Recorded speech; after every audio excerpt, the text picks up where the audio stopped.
Hey YouTubers, what's up? This is Layla. I'm actually bringing an update today, of my RC10T. Just as of recent, I actually just started to, put the original shocks, the original, 25 to 30-year-old, shocks. This is the Gen 1. In my previous video, I know I'm shaking the camera a lot, just trying to get a good angle. Wow. Yeah, so right now my hair is in a ponytail.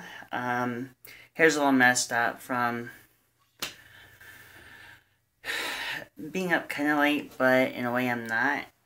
Well, I've been up kind of late, past couple nights. Coming up with an idea for the new, my RC10T. It's somewhat upgradeish, it's not very much.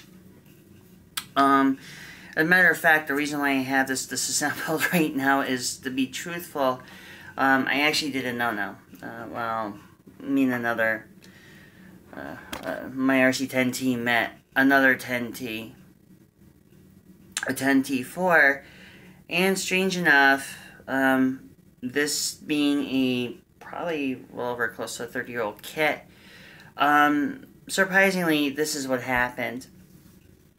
It's one of the buckle. It's for the buckle, and apparently, this broke about a few nights ago. I was out practicing driving it, and here's, as you could tell, right in here, it's where the other piece of it is.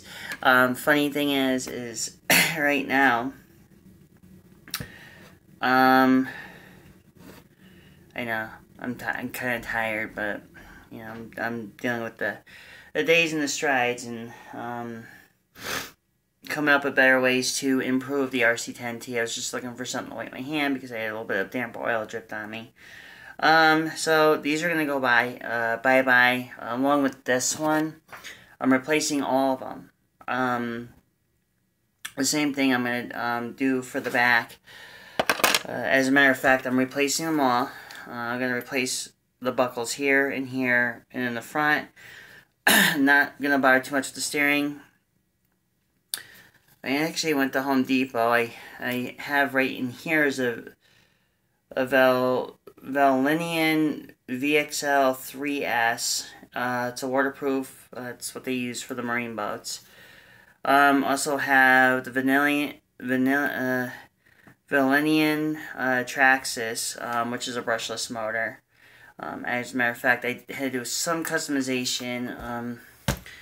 As you can tell right in here, right where that little shaft input is, that's for where the motor is, and I had to drill the hole to make clearance. Pretty much I had to redo the spur gear setup. Originally, the person who had originally owned it didn't do very much. So, with that being said, I had another pair of shocks, which I found out that made the height a little too much, and realizing that I had to put in, I'll show you what I was using originally, was one of these older, well, I got this off Amazon, and I was using these bigger ones for both front and back. Problem with that was, the arms were dropping down like this on a 45, and made it steer very crappy. Didn't handle very well, so I changed that out. I do have the original tires, which I'll show you. I'll show you what I did just recently. I'll get to that in a second there. So, these were the original tires that came on the RC10T4.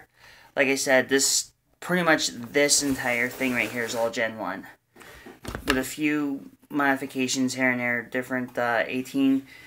The pinion gear that's attached to the motor is an 18 tooth, which I'm running pretty much legitly original old school. The body obviously is upstairs, along with the body pins.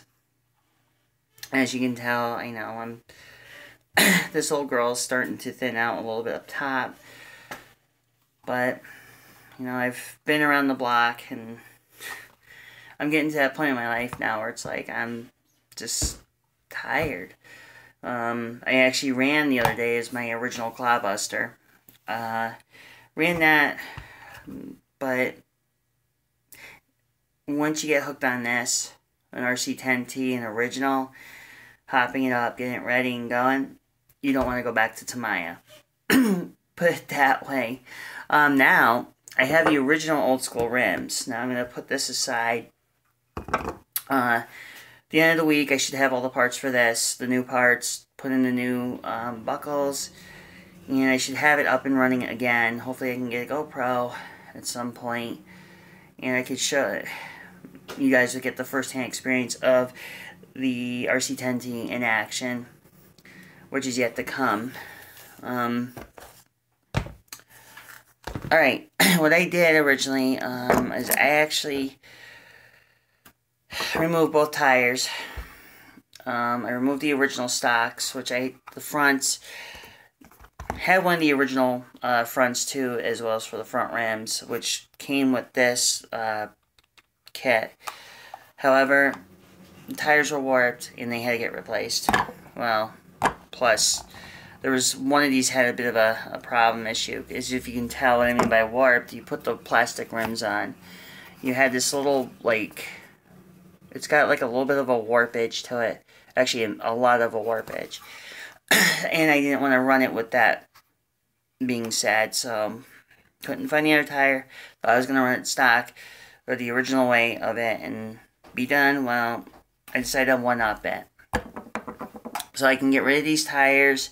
Originally, before I had these on there, I took them off, and I was using really a different series of Proline tires, which was only temporarily anyways, were monster truck tires. That's why it was raised at first, and thought I was going to make a super off-roader, but realized after a while it didn't really work out, so I decided to take them off, and done deal. Now I can get into the original rims. I actually ordered these off Amazon. I bought two of the. I bought the front and rear. Obviously, these are the fronts. You can tell by the groove. And these are the rear, which are the whole shots, which I just installed earlier today. All I did pretty much is I used crazy glue, like for an old kit like this, having the original hex in here where my finger is. These are where the hex screws are. An old school kit, go figure. Well, it was fun to get these tires on. I had to massage them in because apparently everybody knows when you buy new tires from Proline, the beading on it gets warped as Nine Ways to Sunday. As far as anything else, I mean, I had to work on a lot of things. I mean, first time I got these ones on the front, I actually, I didn't really put the super glue on them, and it was a big oopsie. So what happened was the beads started coming off the rims, and finding out later, you had to super glue them, and then you put them in. Normally, I would never super glue tires, because there was reasons I've had that experience with.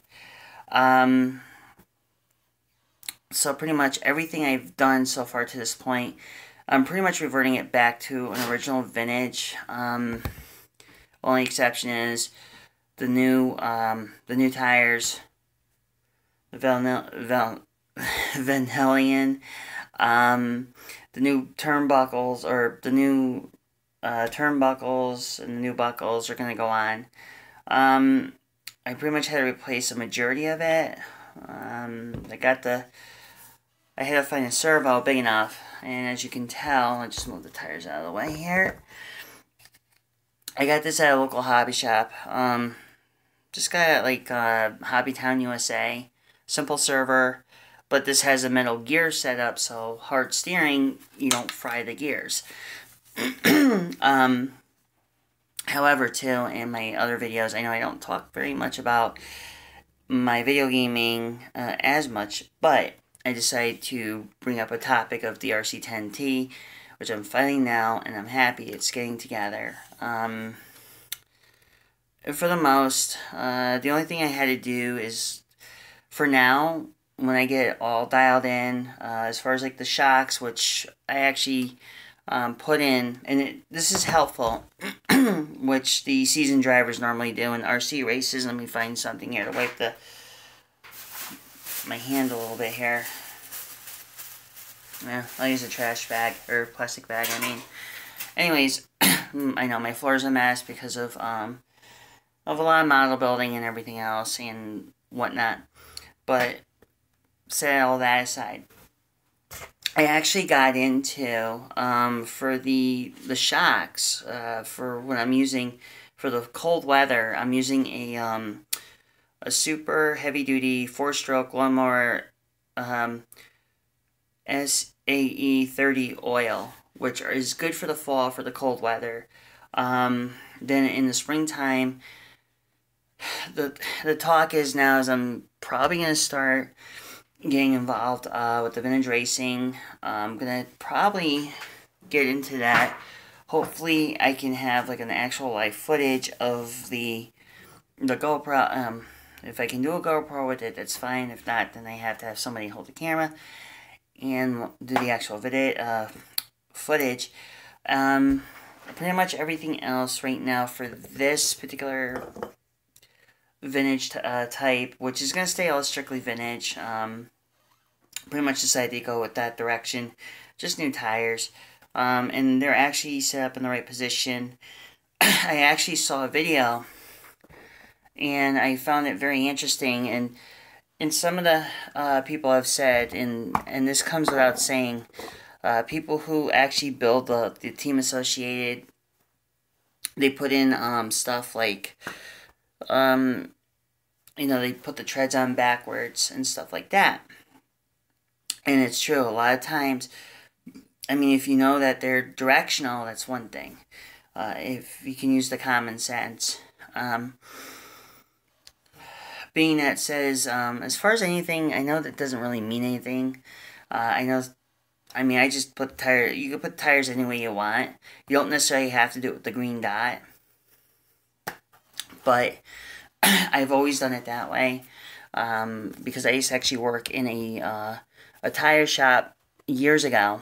And we had a lot of fun moments in our history. You know, and when I used to work for the tire company and stuff, and as you can tell, yes, I am very tired by the sound of my voice. Coming up with new ways to actually do this whole setup. I'm actually pretty impressed. I took it out the first time I had it up and running, and the truth of the matter is, it's really, really good. Very much, it's anything, but let me just take my bobby pins out, because my hair wants to kind of be free now, I think, at this point. I know my hair's kind of like, there's, hold on one second. Of course, you know, I accidentally put the bobby pin in too much. I had the bobby pin in earlier because I was actually on the highway and I had a tough time with the highway driving. All my hair was kind of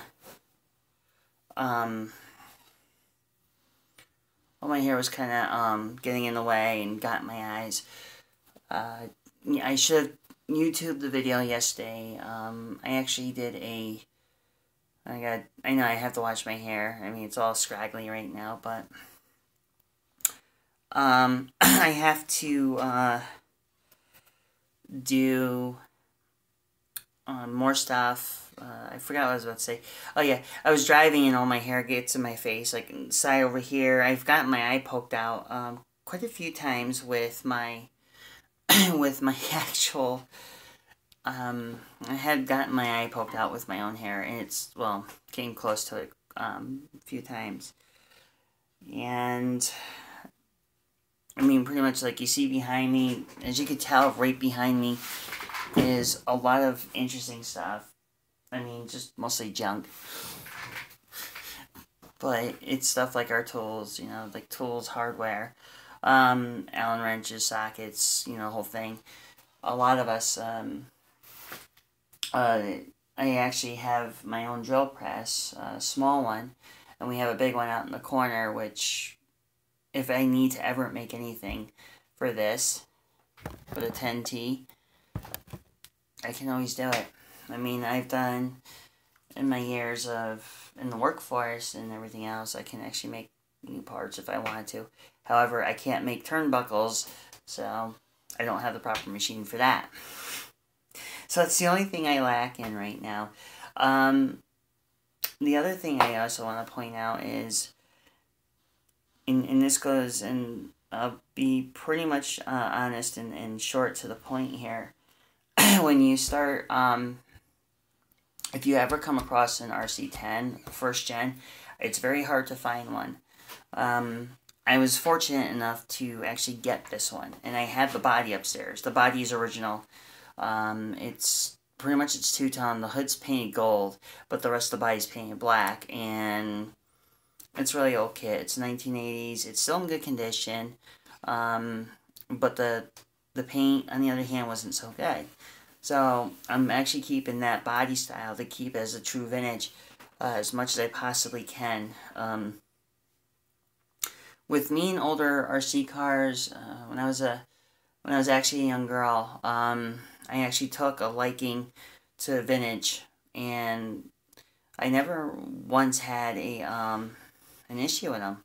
I mean, older kits, you know, anything you have that works. I mean, anything that's like 30 or 40 years old, it still works. Why would you want to get rid of it? So I was lucky I got with this one right here. And it shows, because it's, you know, this is what I like. You know, the old style vintage. Yes, I know I painted the A arms with some kind of fluorescent red, only because I just got bored one day. But I had to heat up because of the fact that the RC10T was sitting in storage for so long. I had to take off pretty much the arms, the front and back, and then I had to boil them in hot water to loosen some tension after being in storage for about 25 to 30 years. And I eventually I'll be like I said, I'm starting to get into that point again where I'm thinking about going back into the vintage racing. My whole thing about nostalgia and everything else, and anybody who's got an RC10T can also relate to what I'm saying here. Is it's always good to run the original vintage the way it is, the way it was. Not even change a thing unless if you have to change the motor if you blow it out. And the first rule is always, you know, take good care of it, you know. I mean, this thing's been in storage, and first time I actually popped the wheelie with this thing, I had to go back and fix the tensioner screw, or tensioner spring, in where the slipper clutch is, because it ended up doing wheelies. And the result is what happened, and on the bottom of the skid plate, this is where it all happened. So I had to ease off on the tension. I'm still trying to find another one. I'm trying to collect the older vintage. I'm pretty much what I'm trying to collect, if I ever come across it, which maybe not even happen in a million years, which would be the RC10 buggy, the first generation. You know, as far as like anything else, as far as like my video game streaming, I'm at like 100 and something videos, so I've been taking away a break from doing my normal routine with the video viewing, the video game viewing aspect of it. And tonight, today, I actually finished off the final payment of World War II. Apparently now that I have the bundle, that will be interesting as far as like an in-game experience, which I'm so stoked, but yeah, right now I'm too tired to even talk about it. I've been trying to get into more of my earrings. Things have been kind of crazy, a little hectic, and I'm trying to do what I can right now to make more videos. Either it could be my RC cars, or it could be a video game, or any, you know, any such thing of the matter. And for the most, I don't think I have anything else that's going on rather than just doing this.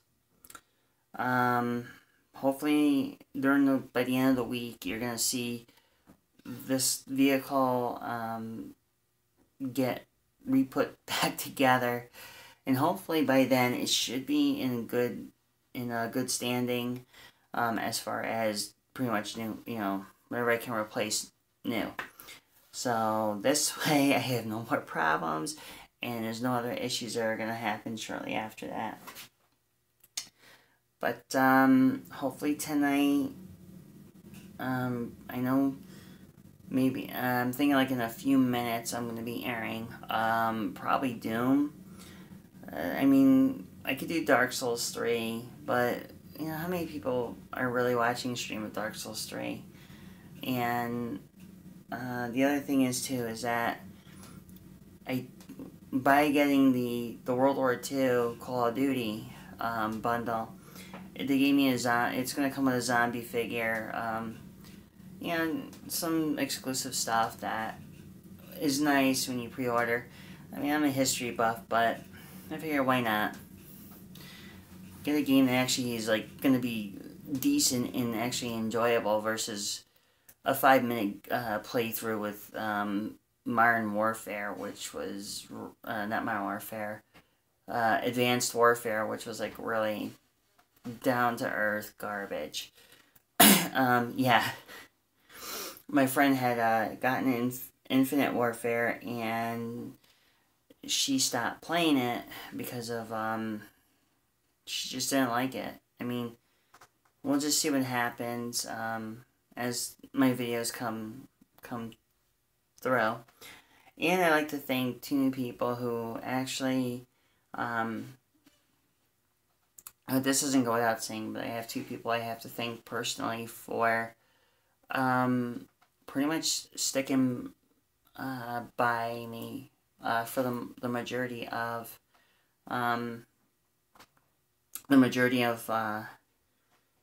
my streaming, which eventually you may or may not see them. I don't know whether they're going to be up for it. And, you know, and then eventually tonight I'm just going to take a look and see what's going on. See what I'm going to post, what I'm not going to post. There's not much else. I mean, but, anyways, enough about that. If you happen to know anybody, or if you have any ideas as far as like the RC10T or anything on my channel, just leave a you know, just like leave some advice, or just like, you know, leave a comment or advice. Nothing too negative, but then again, I only had like maybe a couple of negative people on my channel, which I'm not gonna get into. But that was all in the past. Anyways, yeah, just, if you happen to like this channel, you know, please like, subscribe. If you have anything you wish to add in the comment section, please do. Don't, you know, like I said, you just leave something in the comment section. If you have any, like, opinions, or if you had, like, if anybody who still has an original RC10 or whatever the case may be, you know, I'd be happy to hear your story on it, and hopefully I can answer the question as best as I can. But for now, I'm like completely out of it. And yeah, so like I said, like, subscribe, and catch you on my next videos. Bye for now. And there we go.